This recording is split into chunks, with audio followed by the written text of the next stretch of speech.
you're just tuning in, this is the HopeJamz Radio Show. I'm your host, Andy Oliver. Check out the HopeJamz page on Facebook. It's HopeJamz Radio. That's Jams with a Z. And we're also on Twitter at 70x7 Music. Yo, we've got a mad busy show if you didn't know. Lots of new music as usual. You know, they're sometimes mad busy for new music. And then also tonight we're having 3 guests. Normally we have 2, but we're having 3 tonight. So we've got GodFrame, we're going to have Ronka Uber after 9 o'clock, or about 9 o'clock, and Mark Music a bit later on. So mad busy show. But right now we're going to be speaking with GodFrame and getting into all about what he's up to. So are you there, man? Hey, what's up, Andy? Hey, man. Welcome to the show. How are you doing today? You know, I'm doing pretty good. Thanks so much for having me on the show. I'm really honored to come and share this music with you guys.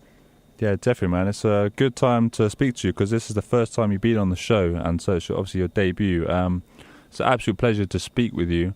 First of all, man, because it's such a new thing for us, I want to hear all about you, man. So, in your own way, can you introduce yourself? Tell us a bit about how you got into the scene, a bit of testimony in there as well, and just give us the lowdown. Yeah, sure, absolutely. So, like you said, my name is GodFrame, and that means made in the image of God.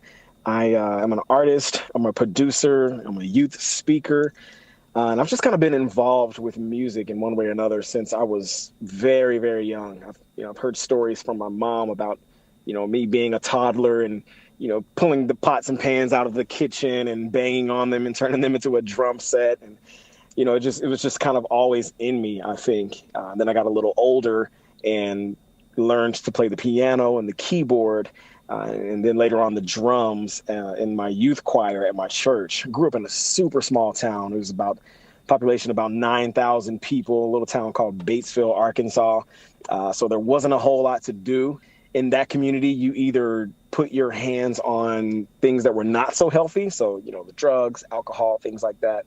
Or you would put your hands on something, positive, something that's going to kind of carry you to another place. And so I chose music, and I'm super grateful to my mom for kind of instilling that in me and getting me piano lessons and things like that. And that was the atmosphere where I met the Lord. I came into the faith when I was about 8 or 9 years old. That's when I was baptized. I'll never forget, we were sitting in a youth choir practice, and I don't know, I was just, playing the drums, and at some point, the lyrics just started to hit me really hard. I think the Holy Spirit just overwhelmed me, if you want to be deep about it. And I just really began to believe the songs that we were singing. And then shortly thereafter, I had a conversation with my pastor and told him, that I believe in Jesus and I'd like to be baptized. And that's just sort of how I came into the faith.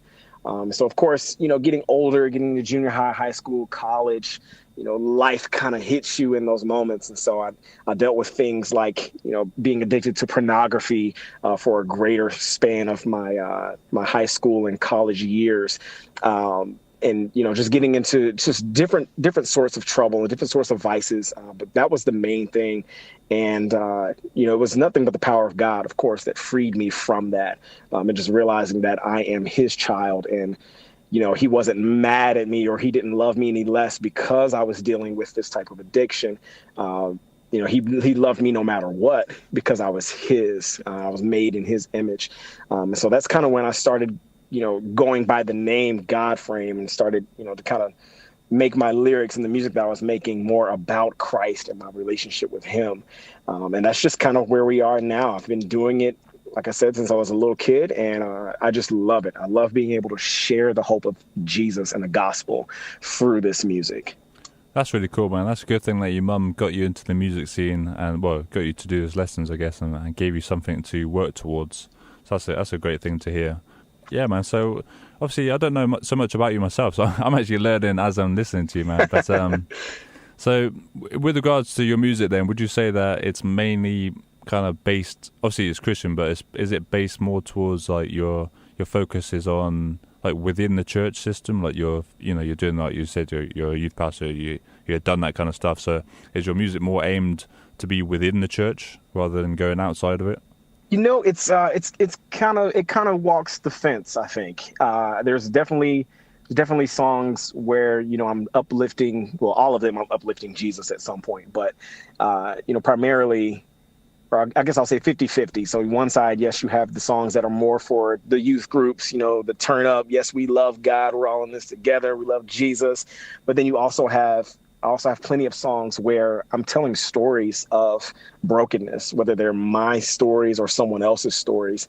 And you're in this life, we have trouble. Of course, we overcome through Jesus, and we can take heart that he's already overcome the world. But there's a lot of trouble on this side of heaven. And so I'm speaking about things like prostitution, about being lost, being fatherless, being homeless. There's all these stories that different people live through.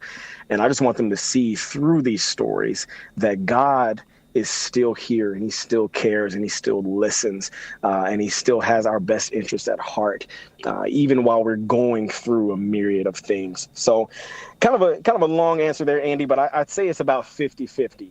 There's music. I've got some music for people who are in church, and I've got some music for people who may have never even heard of Jesus before.